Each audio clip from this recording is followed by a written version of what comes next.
바울이 강조하는 것이 있지요. 바로 믿음입니다. 이 믿음을 무엇보다도 바울은 강조하고 있습니다. 우리가 구원을 받은 것은 믿었기 때문입니다. 하나님이 주신 믿음으로 예수 그리스도를 우리는 나의 하나님, 나의 주로 부를 수 있고 시인할 수 있고 그분을 향하여 살아갈 수 있는 놀라운 은혜를 우리는 얻게 되었지요. 그래서 우리는 예수 그리스도를 믿는 그리스도인이다 라고 부름을 받게 되겠죠. 이 믿음이 그렇게 중요한데 한번 바울은 다시 한번 로마서 10장을 통하여 그렇다면 이 중요한 이 믿음이 어떻게 우리 가운데 들어왔는가라는 부분이죠. 우리가 성경으로 볼 때 큰 틀에서 얘기하면 이 믿음은 하나님이 저와 여러분들에게 주시는 거예요. 그런데 하나님께서 이 믿음을 주실 때 어느 날 갑자기 뜬구름 없이 잠자고 일어났더니 믿음이 생기는 게 아니죠. 분명히 저와 여러분들에게 주신 이 믿음은 하나님께서 어떠한 과정을 통해서 우리에게 주시는 하나의 큰 틀이 있다라는 거죠.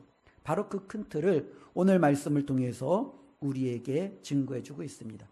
저와 여러분들에게 믿음이 생기기 위해서는 복음이라는 것이 필요합니다. 그리고 이 복음이 저와 여러분들에게 누군가가 전달해 주었기 때문에 우리는 그 복음을 통해서 믿음이라는 것을 갖게 되었지요. 우리가 한번 우리의 삶을 한번 되돌아보시길 바랍니다. 저와 여러분들이 어떻게 믿음이라는 것을 우리가 어떻게 복음을 들었을까라고 한번 생각해 보는 거죠. 모태신앙인 저는요, 어렸을 때부터 부모님에 의해서 이 복음이라는 것을 들었고 교회에 가게 되었죠. 모태신앙이 아닌 사람들은요, 어렸을 때 친구들의 손에 이끌려서 교회에 갔더니 때로는 교회 선생님의 말씀을 통해서 혹은 교회에서 사역하시는 여러 목회자들을 통해서 복음을 들었겠지요. 그것이 그들의 삶 가운데 믿음이라는 하나의 싹을 열매를 맺을 수도 있겠죠. 어떠한 분들은요, 다 커서 결혼을 해서 배우자를 통해서 복음을 들었을 수도 있고요. 때로는 어떤 분은요, 직장 동료를 통해서 힘들고 어려울 때 그의 간증, 그의 삶을 통해서 아, 이것이 복음이구나. 아, 이것이 내가 정말로 붙들어야 될 것이구나. 라는 것을 경험했던 경우도 있을 것입니다. 분명한 것은 부모님이 됐든 친구가 됐든 배우자가 됐든 직장 동료가 됐든 아니면 나의 이웃이 되었든 누군가가 저와 여러분들에게 이 복음이라는 것을 전해 주었기 때문에 우리가 지금 믿음이라는 것이 생겼다라는 거예요. 그래서 바울은요, 특별히 이 믿음을 갖기 위해서 필요한 전제 조건이 있다라는 거예요. 그게 바로 14절, 15절을 통해서 바울이 4가지 질문을 던지는 거죠. 바울은 이렇게 묻습니다. 믿지 않는데 어떻게 주를 부를 수 있느냐? 저와 여러분들은 예수님의 이름을 부르나요? 우리는 하나님을 부르나요? 부르죠. 주여, 아버지, 하나님, 예수님. 바로 저와 여러분들이 그렇게 부른다라는 것은 무엇을 반증하는 거예요? 우리 가운데 믿음이 있다라는 것을 반증하는 거예요. 믿음이 없는 사람은 하나님을 아버지라고 못 불러요. 믿음이 없는 사람은 예수를 주라고 부르지 못해요. 우리가 예수님을 하나님을 부른다라는 것은 그분을 신한다라는 것은 우리 안에 믿음이 있다라는 거예요. 근데 바울은 2번째 질문을 던집니다. 듣지 않았는데 어떻게 믿느냐? 우리가 누군가를 믿는다라는 것은 그에 대해서 들었기 때문에, 그에 대해서 알았기 때문에, 그것에 대한 뭔가 확신이 있기 때문에, 그렇지요? 이 믿음이라는 것은 우리가 어느 날 뜬구름 없이 예수님에 대해서, 하나님에 대해서 그냥 부르는 게 아니에요. 예수님에 대해서 들었지요. 하나님에 대해서 들었죠.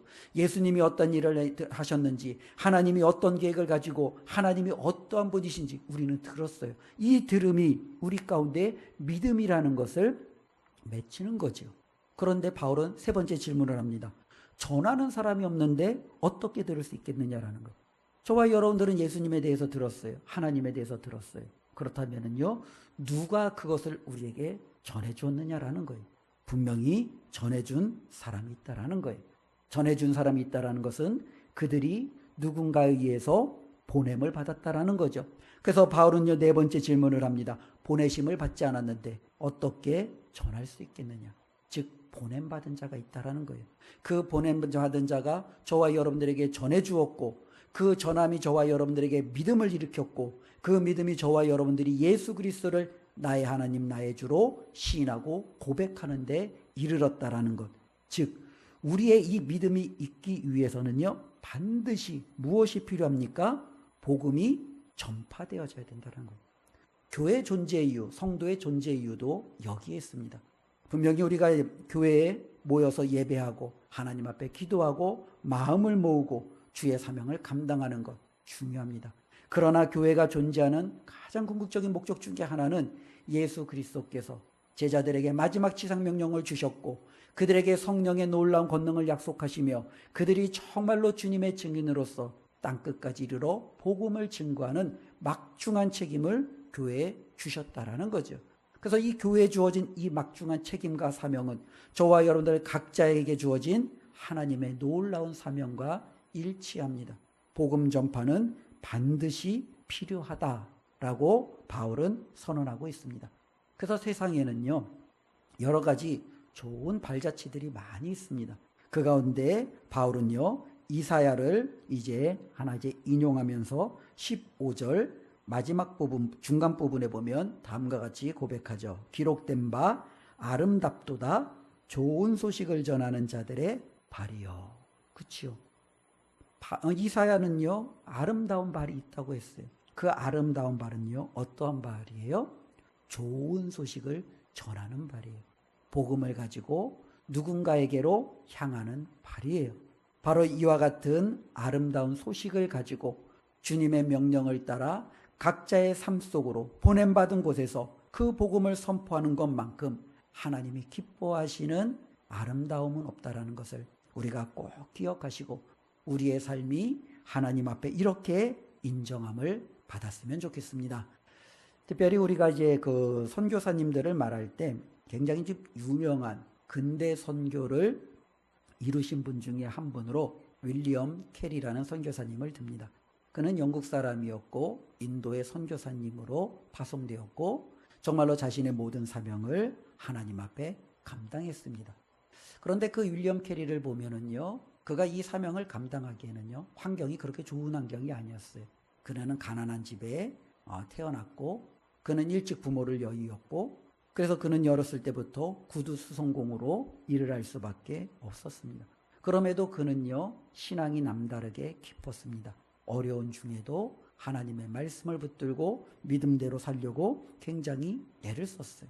그런데 이 윌리엄 캐리가 이제 그 신앙생활을 하던 이 당시에 교회 분위기가 오늘날하고는 좀 비슷한지 다른지 약간의 어려움들이 있었어요. 어떤 어려움들이 있었냐면은 초창기만 해도 모든 교회가 이 복음을 들고 나가기를 원했어요. 근데 이때 당시의 교회는요, 하나님께서 만일 원하신다면 하나님께서 무슨 수를 방법을 쓰셔든지 그 사람을 구원해내실 거 아니야. 하나님은 전능하시니까, 하나님이 그 사람을 사랑하니까 우리가 일하지 않아도, 우리가 가만히 있어도 하나님께서 알아서 그 사람을 구원하실 거야. 그래서 이 모든 전도와 선교를 누구에게 맡겨요? 하나님께 맡기는 게 그때 당시의 교회의 분위기였어요. 그러니 어느 누구도 선교와 전도하는 일에 열정을 내지 않았습니다. 근데 윌리엄 캐리가 하나님의 말씀을 읽던 중에 이게 아니구나라는 것을 깨닫습니다. 복음서를 보니 온 세상을 다니며 천하 만민에게 복음을 전하라라는 예수님의 명령이 그의 가슴 속에 꽉 틀어박힌 거예요. 그래서 그는요, 자신의 모든 삶을 다시 한번 정리하며 모든 성도에게는 선교의 책임이 있다라고 목소리를 외치며 주장하기 시작합니다. 선포하기 시작합니다. 당시에 있는 교회들하고는요, 전혀 상반되는 거죠. 하나님이 알아서 하실 거야 라고 하나님 앞에 모든 것을 떠맡기며 두 손을 놓고 있던 교회들을 향하여 그렇지 않다. 하나님께서 그 선교를 바로 우리에게 맡기셨다. 우리는 하나님의 명령에 따라 이 선교의 현장으로 달려가야 된다라며 자신이 손수 인도를 향하여 달려갔습니다. 그곳에서 그는 사역을 하였고 하나님 앞에 부름받는 날까지 자신의 모든 열정을 앞에 정말로 이 복음 전도에 앞장섰던 그는 보게 됩니다. 그래서 이 윌리엄 캐리의 이전과 이후의 선교의 모습이 완전히 바뀌는 거예요. 그래서 그때 당시에는요, 두 손 놓고 있던 교회가 윌리엄 캐리 이후에는요, 모든 교회가 이제 선교에 이제 앞장서기 시작하는 거예요. 바로 그와 같은 결과로 저희 대한민국에도 복음이 들어오기 시작하는 거예요. 윌리엄 캐리 이후로 전 세계의 모든 교회가 정말로 하나님의 복음을 들고 아프리카로, 극동아시아로, 남미로, 정말로 오지로, 동남아로 하나님의 이 복음을 들고 가까스로 다 들어가는 거예요. 그곳에 들어가서 복음을 전하다 순교하시기도 하고, 그러면 또 다른 사람을 보내며 하나님의 복음을 선포하기도 하고, 그래서 정말로 저희 가운데도 이와 같은 놀라운 복음이 증거되어졌던 그 역사적인 현실이 되게 되죠. 특별히 윌리엄 캐리는요, 인도에 들어갔더니 이 인도에는요 너무나도 많은 언어가 있는 거예요. 그리고 방언이 너무나도 많아요. 그러니까 그들에게 이 복음을 전하는데 굉장히 애로사항이 있어요. 그래서 어떻게 하기 시작합니까? 각각의 언어로 성경을 번역하기 시작하는 거예요. 그래서 이 윌리엄 캐리가 무려 30여 개의 언어와 방언으로 이제는 그 성경을 번역하고 그들에게 이 성경을 전해주기 시작하는 거죠. 우리 대한민국에도 복음이 들어오기 이전부터 이미 성경이 조선말로 번역이 되어지기 시작하고, 선교사님들은 번역된 그 성경을 가지고 왔고, 아직 번역되지 않는 이 성경을 또한 번역하기 시작하고, 많은 이들에게 이 복음을 성경으로, 또 말의 선포로, 때로는 설교로 우리에게 증거해주는 이 놀라운 사역이 이루어지는 거죠. 그래서 후대의 많은 선교사님들이 이제는 바로 이 윌리엄 캐리 선교사님이 했던 그와 같은 사역의 본을 따라 각자의 선교 사명을 감당하는 것을 보게 되죠. 오늘날 보면은 이제 선교단체가 많이 있는데요. 그 많은 선교단체가 바로 이 윌리엄 캐리 선교사님 이후에 영향을 받아서 세계 곳곳에서 그 사명을 띠고 세워진 단체들임을 우리는 깨닫게 됩니다. 바로 그는요, 무엇을 해야 되는지 너무나도 알았다라는 거예요. 선교라는 것은, 복음을 전하는 것은 교회에 맡기고 하나님께 맡기고 특별한 사람들에게 맡기는 것이 아니라 예수 그리스도께서 저와 여러분들에게 온 천하에 다니며 만민에게 복음을 전하라 라고 하셨던 그 말씀에 있다라는 것을 알았고, 그리고 그 말씀에 순종한 사람들이 있었기에 우리가 복음을 들었고, 그 복음을 들은 저와 여러분들은 믿음을 갖고 예수 그리스도 안에서 우리는 구원을 얻었음을 분명히 선언하고 있지요. 이제는 바울이 우리에게 하고 있는 말은 분명한 것 아니겠습니까? 아름다운 좋은 소식을 가진 발걸음이 우리에게 다가왔듯이 이제는 그 좋은 소식이 우리에게 주어졌어요. 이제는 저와 여러분들이 그 아름다운 발걸음의 역할을 감당해야 된다라는 거예요.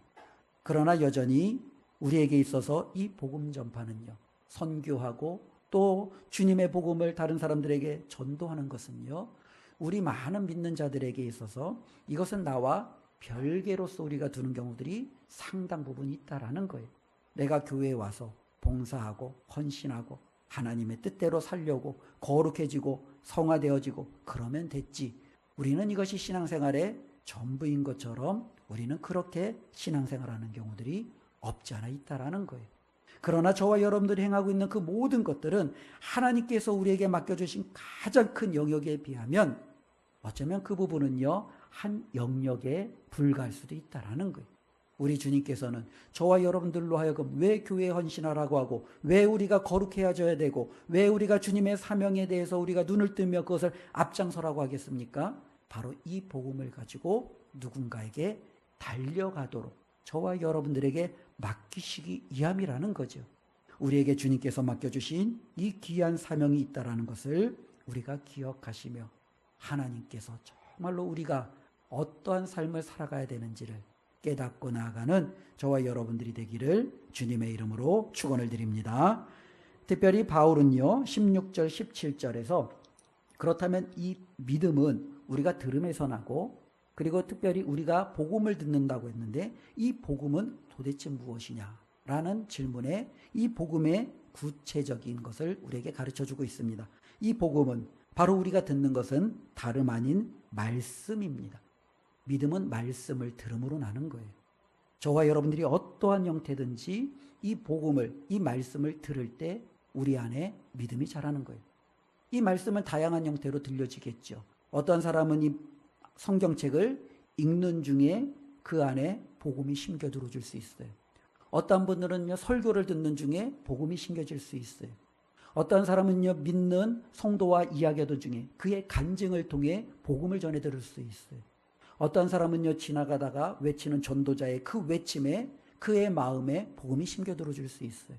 다양한 방식이지만 이 다양한 방식의 가장 초대는 뭐예요? 말씀이라는 거예요.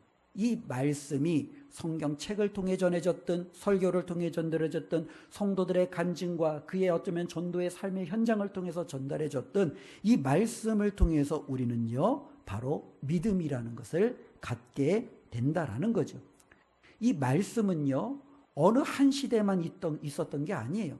이사야 시대 때도요 좋은 소식을 전하는 자들이 있었어요. 예수님 시대 때도요 좋은 소식을 전하는 예수 그리스도가 계셨어요.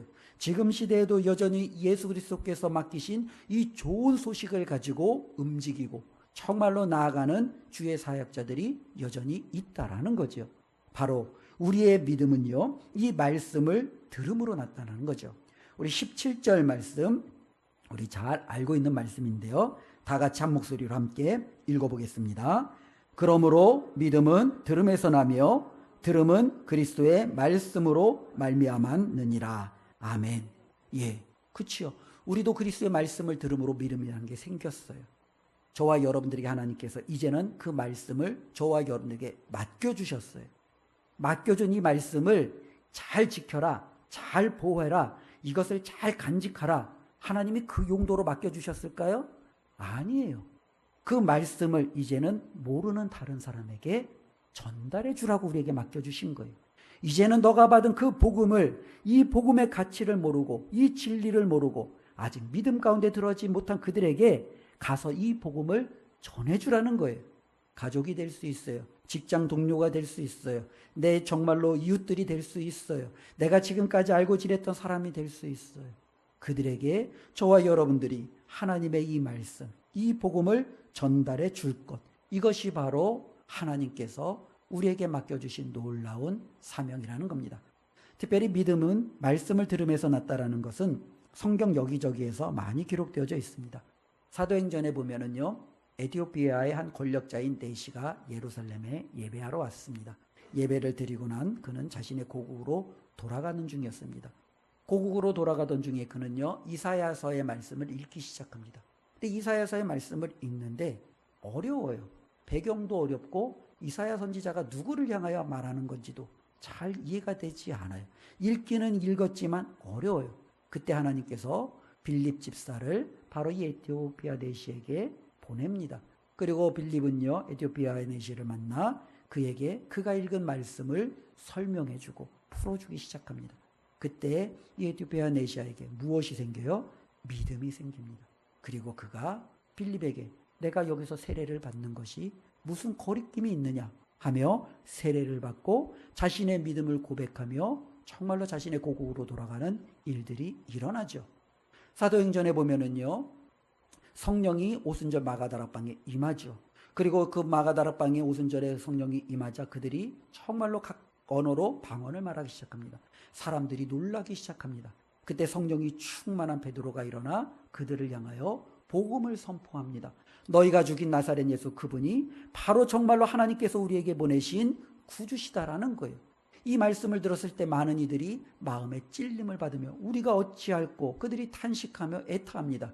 그때 베드로가 다시 한번 그들에게 하나님의 말씀을 풀어서 설명을 하기 시작합니다. 가르치기 시작합니다. 선포하기 시작합니다. 전하기 시작합니다. 어떤 일이 일어납니까? 그들이 회개하고 세례를 받고 무려 3,000명이나 돌아서는 놀라운 역사가 일어나는 거예요. 복음을 받아들인 그들 가운데 나타나는 거예요. 우리의 자녀들도요, 교회 학교에서 복음을 듣고 어렸을 때 그들의 삶을 하나님 앞에 헌신하며 드리기로 나아가는 거죠.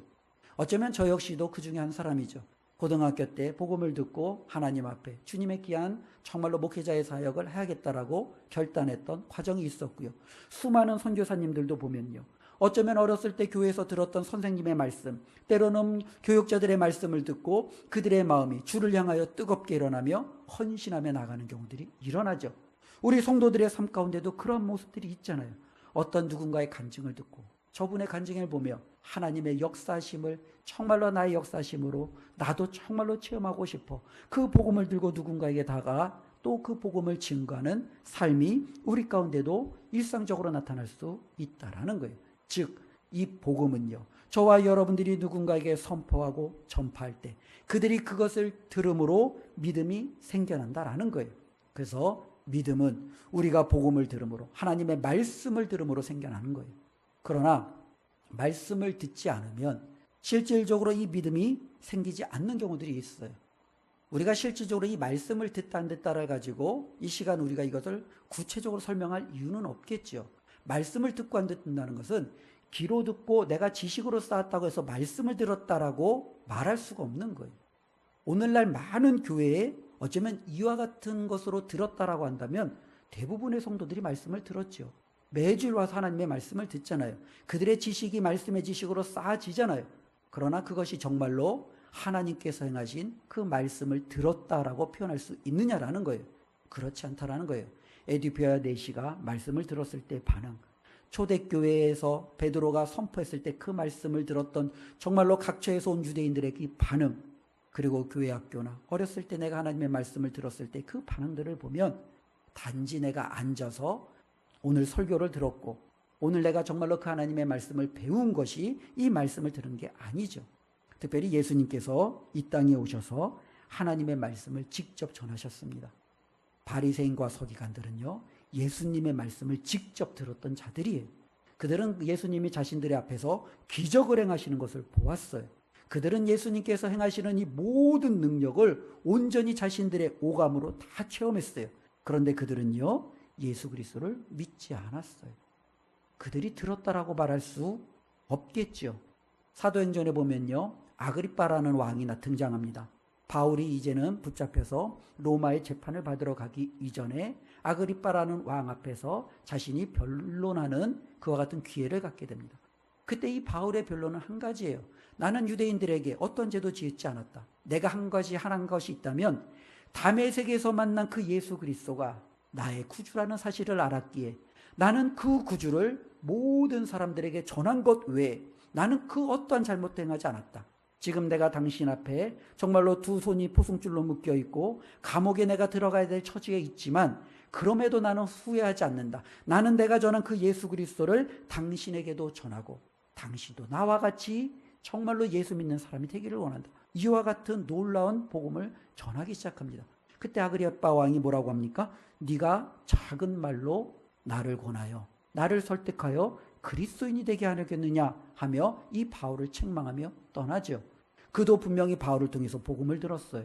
그런데 그는요, 이 복음을 들었다라고 할 수 없는 거예요. 마찬가지입니다. 교회 안에도 내가 오랫동안 교회를 다니고 설교를 들었다고 해서 이 모든 것들이 복음을 들었다라고 말할 수 있는 거 아니에요. 복음을 듣는다라는 것은요, 저와 여러분들의 그 삶의 자세가 완전히 바뀌죠. 말씀 앞에서 우리가 변화될 수밖에 없어요. 단지 우리가 그냥 지식적으로 그냥 내가 알고 있는 것에 좀 새로운 것이네. 말씀이 다 그렇지. 아니라는 거예요. 우리가 이것을 깨닫고 정말로 하나님 앞에 말씀을 들을 줄 아는 것이 얼마나 큰 복인지를 깨달으시기를 바랍니다. 특별히 임종을 앞두고 있는 많은 분들에게 혹은 이제 병상 중에 있는 분들에게 가장 다급한 것은요, 복음을 전하는 거잖아요. 그들이 하나님 앞에 부름받기 전에 어서 이 복음을 듣고 말씀을 듣고 예수 그리스도를 시인하는 놀라운 역사를 우리는 기대하며 그들에게 복음을 전하잖아요. 그런데 신기하게도요, 많은 분들이요 정말로 이 복음을 들음에도 그들의 고백은 이래요. 나는 아직 준비가 되지 않았습니다. 다음에 믿겠습니다. 정말로 그에게 있어서 다음은 언제일까요? 라는 궁금증이 생기죠. 내가 정말로 그에게 복음을 전했다고 해서 그가 복음을 들은 것은 아니에요. 내가 전한 그 복음이 그의 삶 속에 진정으로 들려지기 위해서는요, 그의 삶 가운데 부흥과 변화가 필요하다라는 거죠. 주일 말씀을 듣고 있는 우리 사랑하는 성도 여러분, 말씀을 듣고 단지 그래 내가 아는 것에 조금 더 덧붙이는 것이 아니라 이 말씀이 저와 여러분들의 믿음의 열매가 맺혀질 수 있도록 우리가 정말로 하나님이 기대하시는 그 들을 줄 아는 믿음이 저와 여러분들의 있기를 주님의 이름으로 축원을 드립니다. 특별히 이와 같은 말씀이 모든 사람들에게, 유대인들을 향하여 우리가 한정져 이야기하면 그들 모두에게 이 말씀이 선포되어졌습니다. 바울은 그것을 분명히 말하고 있죠. 그럼에도 불구하고 그들 중 대부분은요, 그 말씀을 듣지 않았어요. 18절 말씀을 보면은요, 우리 함께 읽습니다. 그러나 내가 말하노니 그들이 듣지 아니하였느냐? 그렇지 아니하니 그 소리가 온 땅에 퍼졌고 그 말씀이 땅끝까지 이르렀도다 하였느니라. 바울은 질문했죠. 야, 이스라엘 백성에게는 믿음이 없는데 혹시 그들이 듣지 못한 것 아니야? 복음에 대해서 그들이 못 들은 것 아니야? 하나님의 말씀을 그들이 알지 못하는 것 아니야? 그때 바울이 뭐라고 그래요? 그렇지 않다라는 거예요. 온 소리가, 그 소리가 어디에요? 온 땅에, 온 세상에, 그들의 모든 삶 가운데 어떻게 이미 다 전하여졌다라는 거예요. 문제는요, 그들이 듣지 않은 거죠. 그들이 불순종한 거죠. 그들이 그 말씀을 거부한 거죠. 하나님께서는 거부하는 그들에게 다시 한번 기회를 주시기 위해서 먼저 이방인들을 사용하셨어요. 이방인들에게 복음을 전했더니 그들이 복음을 받아들이기 시작하는 거예요. 그들이 예수 그리스도를 믿기 시작하는 거예요. 하나님께로 돌아오기 시작하는 거예요. 그러면 그 모습을 본 유대인들이 질투가 나고 시기가 나서 그들도 다시금 예수 그리스도의 말씀 복음을 듣지 않을까 하는 것이 하나님께서 정말로 이방인들이 복음을 잘 받아들일 수 했던 놀라운 하나의 방편이었어요. 19절 말씀이 그렇게 기록되어져 있죠. 그러나 내가 말하노니 이스라엘이 알지 못하였느냐? 먼저 모세가 이르되 내가 백성 아닌 자로서 너희를 시기하게 하며 미련한 백성으로서 너희를 노엽게 하리라. 그렇죠? 이방인들로 하여금 그들이 복음을 받아들이는 모습을 볼 때 이 유대인들은 어떻게 해요? 시기하고 화가 나고 분이 나는 거예요. 왜? 하나님의 복음을 저들이 받아들여. 그거는 우리 건데. 그러면서 그들이 받아들일 수 있을만 한다면 하나님은 시기케 한다라는 거죠. 우리도 살다 보면 자녀들을 키우거나 아니면 여러 가지 부분들을 할 때 우리가 좀 효과적인 방식이 하나가 있어요. 그게 뭐냐면 경쟁을 시키는 거예요. 그렇죠? 경쟁을 하면 시너지 효과가 크잖아요. 뭐 구역 경쟁, 아니면 기관 경쟁, 아니면 부서 경쟁. 그렇죠? 남들을 경쟁을 시키는 거예요. 그러면 서로가 막 더 잘하려고 굉장히 애를 쓰잖아요.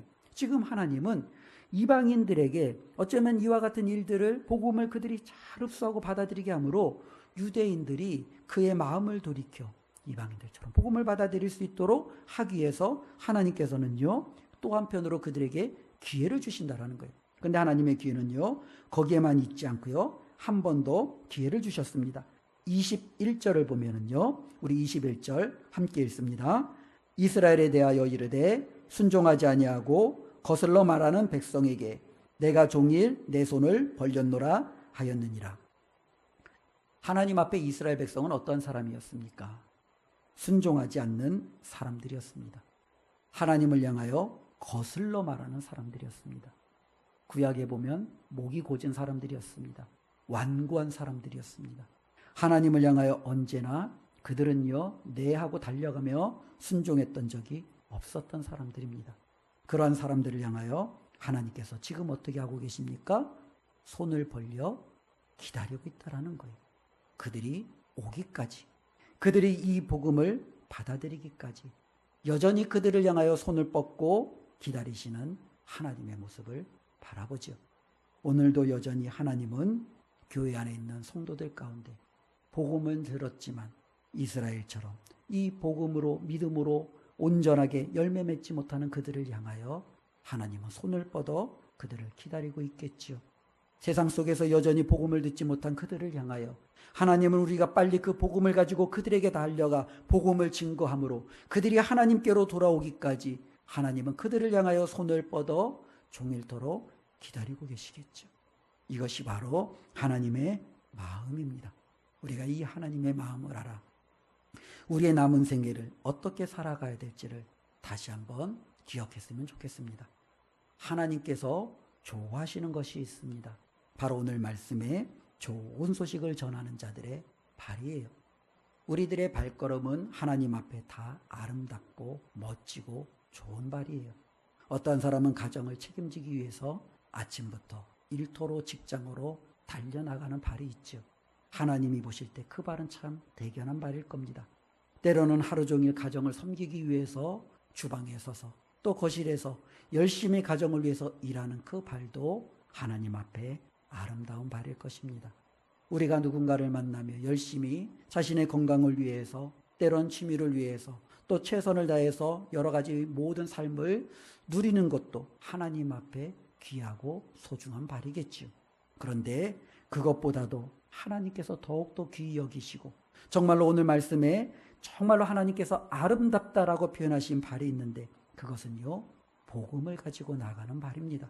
복음을 가지고 직장 동료에게 나가는 그 발, 복음을 가지고 아직 믿지 않는 나의 가족에게 달려가는 그 발, 이 복음을 가지고 내 친구들의 모임, 동기들의 모임 가운데 가서 이 복음을 어떻게 증거할까 고민하며 나가는 그 발, 그 발을 우리 하나님은 축복하시고 기뻐하시는 줄로 믿습니다. 저와 여러분들의 발이 하나님 앞에 이와 같은 아름다운 발이 되시기를 주님의 이름으로 축원을 드립니다. 하나님의 인내는요, 영원하지 않을 거예요. 지금은 하나님이 그 팔을 벌려 그들을 기다리고 계십니다. 그러나 그 시간이 언제까지일지 우리는 알 수 없어요. 당장 그날이 끝날 수도 있어요. 우리가 사랑하는 사람들이 정말로 우리가 알고 있는 이 복음을 몰라 하나님이 예배두신 그 영원한 천국의 하늘나라에 그들이 그 영원한 영생과 구원을 얻지 못한다면 저와 여러분들이 얼마나 가슴 아프고 답답한 일이 있겠습니까? 정말로 예수님이 전해주셨던 부자와 나사로, 특별히 이 부자가 자신은 마음껏 즐기다가 자신의 삶이 다했을 때 자신이 눈을 떠보니 들어갔던 곳이 불구덩이 아니에요. 바로 이 불구덩이에 자신이 사랑하는 가족들이 온다라는 것을 생각하니 정말로 그곳에서 가만히 있을 수가 없는 거예요. 그러나 그가 그 안에서 할 수 있는 것이 더 이상 아무것도 없습니다. 그러나 지금 저와 여러분들은요, 할 수 있어요. 하나님께서 우리에게 맡겨주신 이 복음을 가지고 우리는 달려갈 수 있어요. 전할 수 있어요. 우리는 그 발이 될 수 있어요. 하나님 앞에 남은 생에 정말로 우리가 목표를 정하고 사랑하는 그 사람을 위하여 정말로 전파자가 되어지고 복음을 전하는 소식자가 되어지는 저와 여러분들의 삶이 되시기를 주님의 이름으로 축원을 드립니다. 기도하겠습니다. 하나님 아버지 감사합니다. 우리에게 복음을 전해 주었던 아름다운 발이 있었기에 우리가 그 복음을 통해 예수 그리스도를 알게 되었고 믿게 되었고 하나님의 자녀로서 이렇게 아름답게 서게 되었습니다. 하나님께서 맡겨주신 이 복음을 이제는 우리가 알지 못하는 또 다른 누군가에게 전해야 되는데 하나님, 전하고자 하는 마음이 없었습니다. 생각조차 없었습니다. 그것은 누군가가 해야 할 일이지 내가 할 일이 아니라고 생각했는지 모르겠습니다. 그런데 오늘 말씀을 보니 그렇지 않았습니다. 우리에게 전해준 이 소식을 하나님 이제는 우리가 다른 누군가에게 전해야 됨을 깨달았습니다. 하나님, 발걸음을 옮기게 하여 주시옵소서. 그들에게 다가설 수 있는 복음을 전할 수 있는 믿음을 주시옵소서. 우리를 통하여 하나님의 놀라운 구원의 역사가 나타나게 하여 주시옵소서. 예수님의 이름으로 기도드리옵나이다. 아멘.